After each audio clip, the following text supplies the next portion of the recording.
என் பேர் விஜயகண்ணன். நான் இங்கே ஷேகப் நகரில் இருக்கேன். நண்பர் ஒருத்தர் கூப்பிட்டு இருந்தார், அழைப்பு கொடுத்துருந்தாங்க, அங்கே வந்திருந்தேன். அழைப்பு கொடுத்த நண்பருக்கும் நன்றி. ஆரம்பத்தில் நண்பர் எங்களையும் ஒரு பொருட்டாக முயற்சி கூப்பிட்டாங்கன்றது அது நான் யாரும் தாழ்த்திக்கிறதுல எனக்கு உடன்பாடு இல்லை. அது அந்த மாதிரி அவர் எடுத்துக்க வேண்டிய அவசியமும் இல்லைன்னு நினைக்கிறேன். ஏன்னா எல்லாருமே என்னை பொறுத்தவரை மனுஷங்களால் தான். மதன்றது மனிதன் உருவாக்குனது. எந்த கடவுளும் நான் இந்த மதம் அந்த மதம் நீ என்ன வழி பண்ணணுன்னு எந்த கடவுளும் சொல்ல. அது நான் இது பண்ணுறேன், என்னோடய அனுபவத்துலேருந்து நான் பேசுகிறேன். இன்னொன்று நான் பிறந்து வந்தது எல்லாமே இந்த ஏரியா தான். இந்த ஏரியாவில் எனக்கு முஸ்லீம் ஃப்ரெண்ட்ஸு தான் அதிகமாக இருக்காங்க. அந்த ஃப்ரெண்ட்ஸுங்கிட்ட இந்தியா பாகிஸ்தான் மேட்ச் வந்தாலும் சரி, எது வந்தாலும் சரி, எல்லோரும் ஒன்றா தான் உட்காந்து பார்ப்போம், ஒன்றா தான் என்ஜாய் பண்ணோம். ஏன்னா எங்களை பொறுத்தவரை நாங்கள் சகோதர இதுவாக தான் இருக்கோம், மாமா மச்சானாக தான் இருக்கிறோம். எந்த ஒரு இதுவுமே இல்லை. அவனுங்கிட்ட ஒரு சின்ன கருத்து வேறுபாடு என்னன்னா, ரம்ஜானு பக்ரீத்து இதெல்லாம் இருந்தால் நாங்களாம் போய்ட்டு அவங்க வீட்டில் சாப்பிடுவோம், இது பண்ணுவோம். அது ரம்ஜான் அப்போ நோம்பு அப்போல்லாம் கஞ்சி வாங்கி சாப்பிடுவோம். அந்த டைமில் வாங்கி சாப்பிட்டா எங்கள் வீட்டில் எங்கள் அப்பா அம்மா சொல்லி கொடுத்தது என்னன்னா, அந்த டைமில் வாங்கி சாப்பிட்டா நல்லது, உடம்பு நல்லது, கடவுளோட ஆசீர்வாதம் இருக்குன்னு சொல்லி தான் இது பண்ணாங்க. ஆனால் அவனுங்க ஆடி மாதத்தில் நம்ம வீட்டில் கூழ் ஊற்றினா சாப்பிட மாட்டானுங்க, கேட்டால் ஆறாமுன்னுவானுங்க. அவனுங்க எந்த கடையில் கறி வாங்குறானோ அதே கடையில் தான் நாங்களும் கறி வாங்குவோம், அது தொட மாட்டானுங்க. எனக்கு இது பயங்கரமான வாக்குவாதமாக வரும். அது ஒரு நண்பர் இந்த குடி போதையை பற்றி பேசுகிறார்.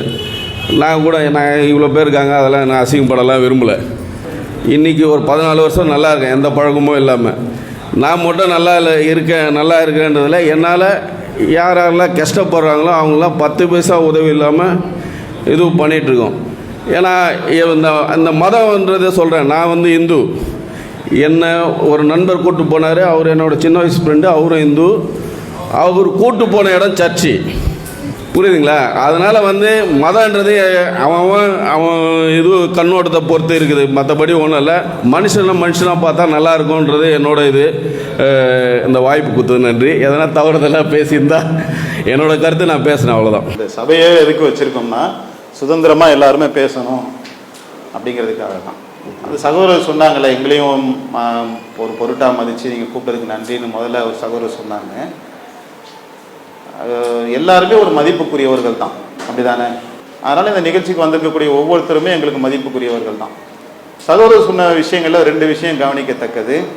மதங்கள் எல்லாம் மனிதர்களால் உண்டாக்கப்பட்டது. மதங்கள்ங்கிறதுல எனக்கு பெரிய அளவில் ஒரு நம்பிக்கை இல்லை. மனிதம்னு ஒன்று இருக்குல்ல, அதுதான் போற்றுதலுக்குரியது அப்படிங்கிறத சொன்னாங்க.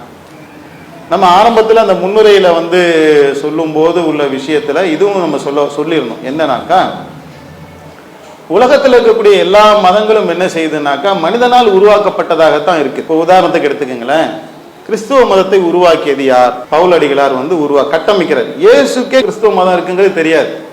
அவங்க ஒரு கொள்கையை சொல்லிட்டு போனாங்க. பவுலு பின்னாடி வந்த பவுலடியார் என்ன செய்யறாங்கன்னா, கிறிஸ்துவ மதத்தை கட்டமைச்சு உருவாக்குனாங்க. இதுதான் வரலாற்று உண்மை. அதே மாதிரி புத்தர் என்ன செய்யறாருன்னா, புத்த மதத்தை உருவாக்குறார். சமணர் சமண மதத்தை உருவாக்குறார். இவங்க எல்லாருமே என்ன செய்யறாங்கனாக்கா, உருவாக்கிட்டு இந்த உருவாக்குனது நான் தான் இந்த மதத்தினுடைய கொள்கை கோட்பாடுகளை உருவாக்குனேன் என்று அவரை பின்பற்றிய சீடர்களோ சொல்றாங்க. முகமது நபி என்ன சொல்றாங்க அப்படின்னு சொன்னா, அவங்களும் இந்த தீர்க்கதரிசிகள் மாதிரி பல நல்ல கருத்துக்களை சொல்லிட்டு இந்த மதத்தை நான் உருவாக்குனேன்னு சொல்லலை. அதை தான் நீங்க ரொம்ப நல்லா கவனிக்கணும். அவர் சொல்ல வேண்டிய தத்துவங்களை எல்லாம் சொல்லிட்டு என்ன சொல்றாருனாக்கா, இது எனக்கு இறைவன் புறத்திலிருந்து வந்தது அப்படிங்கிற. என்ன சொல்றாரு? கடவுளுடைய புறத்திலிருந்து எனக்கு செய்தி வருது, வகி வருது. அந்த கடவுள் புறத்திலிருந்து வந்த செய்தியை வச்சு இதை நான் சொல்றேன் அப்படிங்கிற. இப்ப நம்ம சிந்திச்சு பார்ப்போம், மதங்கள் அனைத்தும் மனிதனால் உருவாக்கப்பட்டதா அப்படின்னு சொன்னா, இப்ப முகமது நபி சொல்றாங்க, இது என்னால உருவாக்கப்படலை, நான் இதை உருவாக்கவே இல்லை, கடவுள்கிட்ட இருந்து வந்துச்சுன்னு சொல்றாரு. முகமது நபி என்ன சொன்னாங்களோ அது நம்ம கையில இருக்குது. ஒரு மனிதன் கிட்ட இருந்து வந்தாக்கா உன்னை எப்படி இருக்கும், கடவுள் கிட்ட இருந்து வந்தா எப்படி இருக்குங்கிறத பிரிச்சு பார்க்கக்கூடிய சிந்தனை நம்மள்ட்ட இருக்கா இல்லையா? இப்ப நான் ஒரு மஞ்சள் கலர்ல ஒரு உலோகம், இரும்புல என்ன செய்யறேன், தங்க முலாம் பூசி கொடுக்குறேன், வெள்ளியில முலாம் பூசி கொடுக்குறேன், உண்மையான தங்கத்தை ஒரு ஆள்கிட்ட கொடுக்குறேன். இப்ப இந்த 3ல எது தங்கம்னு கண்டுபிடிக்க முடியுமா முடியாதா? அதாவதுங்க, ஒரு இரும்புல தங்கம் முலாம் பூசி கொடுக்குறேன் ஒரு ஆள்கிட்ட, எக்ஸ் கிட்ட கொடுக்குறேன். வெள்ளியில தங்கம் முலாம் பூசி ஒய் கிட்ட கொடுக்குறேன். இசட்ல தங்கத்தையே இசட்டுங்கிறவருக்கு கொடுக்குறேன். இப்ப எக்ஸ் ஒய் இசட் 3 பேர் இருக்கிறாங்க. 3 பேர்கிட்ட இருக்கிறதுல எது தங்கம், எது வெள்ளி, எது இரும்புன்னு கண்டுபிடிக்க முடியுமா முடியாதா? தங்கத்தை கண்டுபிடிக்கிறதுக்குன்னு நம்ம கிட்ட எவ்வளவு வழிகள் இருக்கு. அந்த வழியை பயன்படுத்தினா கண்டுபிடிக்க முடியும். ஒன்னும் இல்ல, காந்தகத்தை கொண்டு போயிட்டா சப்புன்னு வந்து ஒட்டிக்க, எது இது இரும்புன்னு தெரிஞ்சிடும். தேய்ச்சி பார்த்தோம்னா வெள்ளி பள்ளி இழிச்சிரும். உரசி பார்த்தோம் சொன்னா தங்கம் கடைசி வரைக்கும் தங்கமா தான், சுட்டாலும் தங்கமா தான் இருக்க போகுது. அப்ப நம்ம கிட்ட என்ன இருக்கா, நீ 1000 சொல்லுப்பா, என்கிட்ட என்ன இருக்கு, உரைக்கல் இருக்கு, தராசு இருக்கு, அறிவு இருக்கு, சிந்தனை இருக்கு. இதை வச்சு நான் என்ன செய்வேன்னு சொன்னா, நீ 1000 சொன்னாலும் நான் ஃபில்டர் பண்ணிருவேன் அப்படிங்கிற ஒரு சக்தி மனுஷன்ட்ட இருக்கு. நான் மதத்துக்குள்ளேயே வரல. இந்த சக்தி யாருக்கு கொடுக்கப்பட்டிருக்கு? மனிதன்ட்ட கொடுக்கப்பட்டிருக்கு. இப்ப இந்த அடிப்படையில முகம்மது என்று சொல்லக்கூடிய ஒரு மனிதர், ஒட்டகம் மேய்த்து கொண்டிருந்த ஒரு மனிதர் வந்து இதை கொடுத்துட்டு, நான் கேட்கிறேன், இது குரான் ஒண்ணு இருக்குல்ல, இது யாரு தான் கொடுத்தது? அப்ப திருக்குறளை திருவள்ளுவர் வந்து எழுதினார்னு தெரியுதுல, இதை கொடுத்தது முகமது நபின்னு நம்ம வந்து சொல்றோம். வரலாற்று ரீதியா இதுக்கான ப்ரூஃப்லாம் வந்து இருக்கு. இதை கொடுத்தவர் என்ன சொல்றாருன்னா, கடவுள்கிட்ட இருந்து வந்துச்சுங்கிறார். இதை கண்டுபிடிக்க முடியுமா முடியாதா? முடியும். எப்படின்னா, கடவுள்கிட்ட இருந்து வந்த ஒரு புஸ்தகத்துல ஏதாவது ஒரு பொய் இருந்துச்சுன்னு சொன்னா, ஒரு முரண்பாடு இருந்துச்சுன்னு சொன்னா, அது கடவுளுடைய வேதமாக இருக்காது. மனுஷங்கிட்ட இருந்து வரக்கூடிய ஒன்றுல என்ன இருக்கும்? காலத்துக்கு நிக்காது. இன்னைக்கு ஒண்ணு சொல்லுவான், நாளைக்கு ஒண்ணு சொல்லுவான். ஒரே இப்ப அரசியல் சாசன சட்டத்தை வந்து அம்பேத்கர் உருவாக்குனார். ஒரு முக்கிய பொறுப்புல இருந்து உருவாக்குனார், மாற்று கருத்து இல்ல. நிறைய சிறப்பான சட்டங்கள்லாம் இருந்துச்சுதான். ஆனால் அந்த சட்டங்கள் பல காலகட்டங்களுக்கு என்ன செஞ்சிருக்கு? அப்டேட் பண்ணப்பட்டிருக்கு. காலங்கள் போக போக, நாட்கள் போக போக, மக்கள் தொகை பெருக பெருக பல சட்டங்கள் அப்டேட் பண்ணப்பட்டுச்சா இல்லையா? பண்ணப்பட்டிருக்குல்ல. ஆனால் திருக்குரான் என்று சொல்லக்கூடிய இது சட்ட நூலாகவும் இருக்கு முஸ்லிம்களுக்கு. இஸ்லாமியர் வந்து ஒரு ஆட்சி நடத்துவார் என்று சொன்னா அவங்க சட்ட நூல் இதுதான். திருநா கையை வெட்டணுங்கிறது உலகம் அழியிற வரைக்கும் தான் சட்டம். இதை அப்டேட் பண்ண வேண்டிய அவசியம் இருக்குதா? அதோடைய சட்டங்களை எடுத்துக்கொண்டாலும் சரி, விஞ்ஞான உண்மைகளை எடுத்துக்கொண்டாலும் சரி, இது சொல்லக்கூடிய விஞ்ஞான கருத்துக்கள் இருக்குல்ல. இப்ப வானம் பூமி இரண்டுமே இணைந்திருந்தன அப்படின்னு வந்து குரான் சொல்லுது. இது எப்ப கண்டுபிடிக்கிறாங்க? இப்ப நம்ம உட்கார்ந்து இருக்கோம், பூமி மேல பாக்குறோம்ல வானம், அதுக்கு நடுவுல தான் என்ன இருக்கு? சூரியன், சந்திரன், பல கோள்கள், லட்சோபலட்ச கேலக்சிகள் எல்லாமே இந்த உலகத்துல இருக்கு. இது எல்லாமே ஒன்னா இருந்துச்சுன்னு குரான் பேசுது. வானம் பூமி இரண்டும் இணைந்திருந்தன என்பதையும், உயிருள்ள ஒவ்வொன்றையும் நாம் நீரில் இருந்து படைத்தோம் என்பதையும் சிந்திக்கக்கூடிய மக்கள், நிராகரிக்கக்கூடிய மக்கள் சிந்தித்து பார்க்கவில்லையா அப்படின்னு சொல்லி திருக்குரான் வந்து பேசுது. வானம் பூமி ரெண்டும் ஒன்னா இருந்துச்சா தனித்தனியா இருந்துச்சாங்கிறத எப்ப கண்டுபிடிச்சாங்க? பிக் பேங் தியரி மூலம் இப்பதான் கண்டுபிடிச்சாங்க, சமீபத்தில் கண்டுபிடிச்சாங்க. எல்லாமே ஒரு பொருளாந்து வெடிச்சு செதறி தான் ஒட்டுமொத்த பிரபஞ்சமும் ஏற்பட்டது அப்படிங்கிறது தான் பிக் பேங் தியரி. இது 1400 வருடங்களுக்கு முன்னால் ஒட்டகத்தை மேய்த்து கொண்டிருந்த 40 வயது வரையிலும் சாதாரண மனிதராக இருந்த ஒருவர் எப்படி இந்த கருத்தை சொல்ல முடியும்? சொல்லி இருந்தாக்கா இது நேரம் பொய்யின் ஆயிருக்குமே, தப்பா சொல்லி இருந்தா. ஏதோ ஒரு டெஸ்ட் பண்ணி இன்னைக்கு கண்டுபிடிச்சிட்டாங்க, வானம் தனியா தான் இருந்துச்சு, பூமி தனியா தான் இருந்துச்சு, ஒன்னாலாம் இல்ல அப்படின்னு கண்டுபிடிச்சிட்டா நானே இதை தூக்கி போட்டுருவானே, எனக்கு இதை பின்பற்ற வேண்டிய அவசியம் இப்ப எனக்கு என்ன இருக்கு? நான் வந்து ஒரு மதவாதியே இல்லையே, நான் மனுஷனா தான் இருக்கிறேன். முதல்ல நான் இதை பின்பற்றுகின்றேன்னா பாக்குறது இறைவன் வந்துச்சா மனுஷன் வந்துச்சா செக் பண்ணி பார்த்தாக்கா இறைவன் படைத்தவனுக்கு தான் இது தெரியும். ஒன்னா இருந்துச்சா தனித்தனியா இருந்ததாங்கிறது யாருக்கு தெரியும்? படைத்த இறைவனுக்கு தானே தெரியும். ஒரு மனிதன் எப்படி சொல்ல முடியும்? எந்த சயின்ஸ் டெக்னாலஜி இல்லாம ஒரு மனிதனால் சொல்ல முடியுமா? சொல்லவே முடியாது. தாயுடைய கருவறையை பத்தி திருக்குரான் வந்து பேசுது. 3 நிலைகள் இருக்குது. இன்னைக்கு அந்த 3 லேயர்களை விஞ்ஞானிகள் என்ன செய்யறாங்க? எடுத்து, ஆமா கருவறையில 3 லேயர் வந்து இருக்குது. விரல் ரேகையை பத்தி திருக்குரான் வந்து பேசுது. ஒரு மனிதன் இறந்து விட்ட பின்னால் இறைவன் வந்து அவனை உயிர் கொடுத்து எழுப்புவான். எந்த அளவுக்குன்னா அவனுடைய விரல் ரேகையை கூட நாம செம்மையாக்குவோம். எதுக்கு விரல் ரேகையை செம்மையாக்கணும்? அதுதான் யூனிக்கான ஐடென்டிபிகேஷன், அப்படிதானே?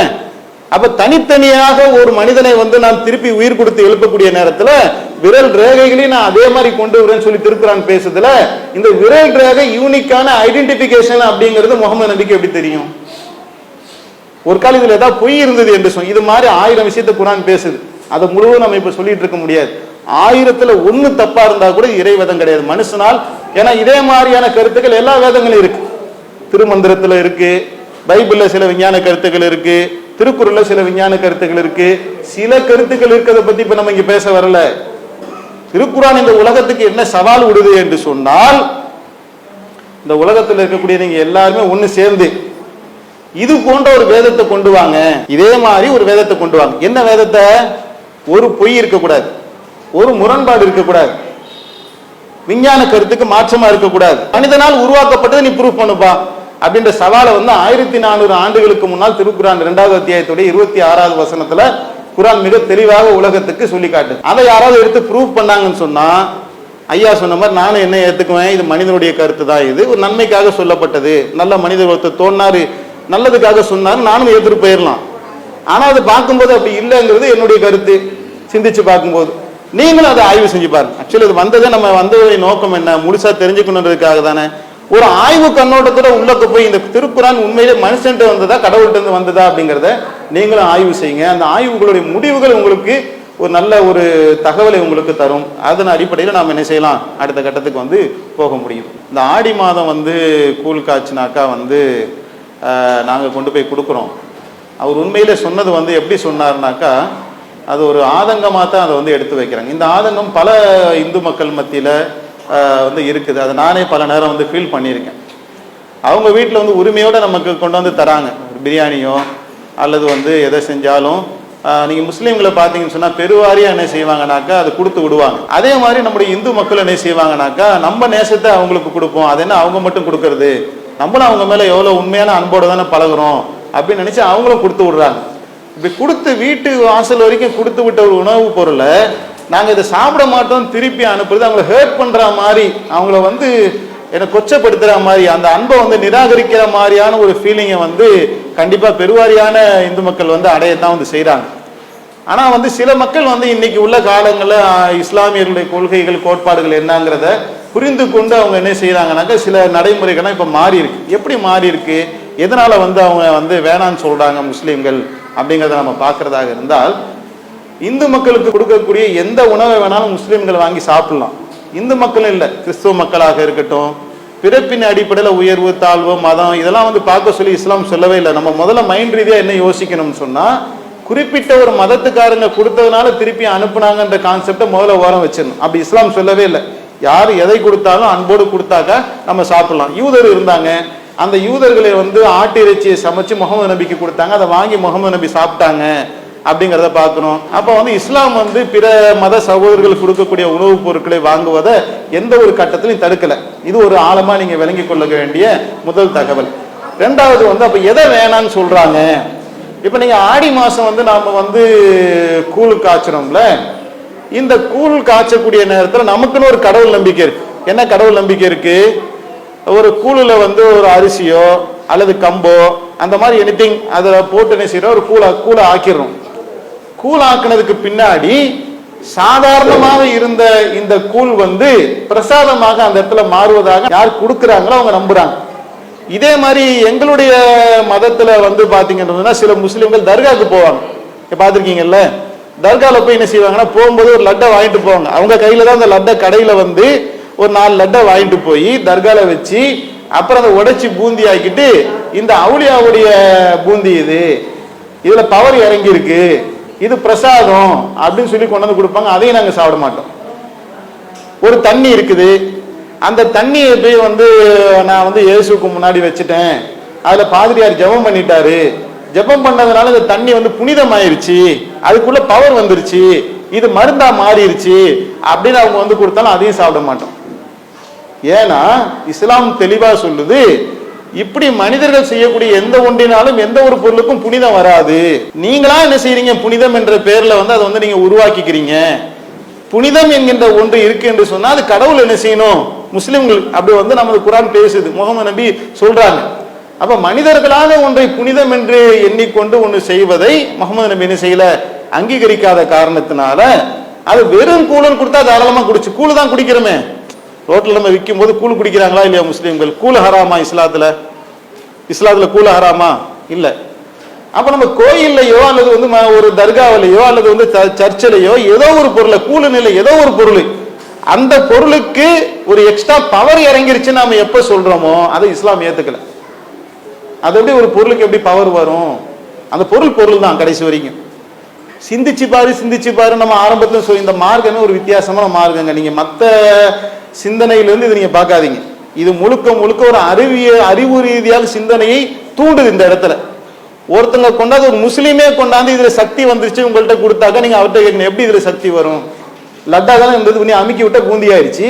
இந்த பூந்தியை சாப்பிட்டா எனக்கு எப்படி நோய் சரியாகும்? நீங்களே அவர்கிட்ட கேட்கணும் அப்படின்னு இஸ்லாம் சொல்லுது. பூந்தி தான்ப்பா, லட்டு தான், இது எப்படி உடம்பு சரியாக்கும்? இல்ல நான் கடவுளுடைய முன்னிலையில வச்சேன், அதுல பவர் இறங்கிச்சுக்கான ஆதாரம் என்ன?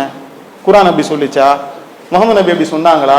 முகமது நபியுடைய காலத்துல எதுலையாவது பவரை இறக்கி அந்த மாதிரி கொடுத்து நடைமுறைப்படுத்தி காட்டாங்களா? அவர் தானே இறை தூதரா வந்தாரு.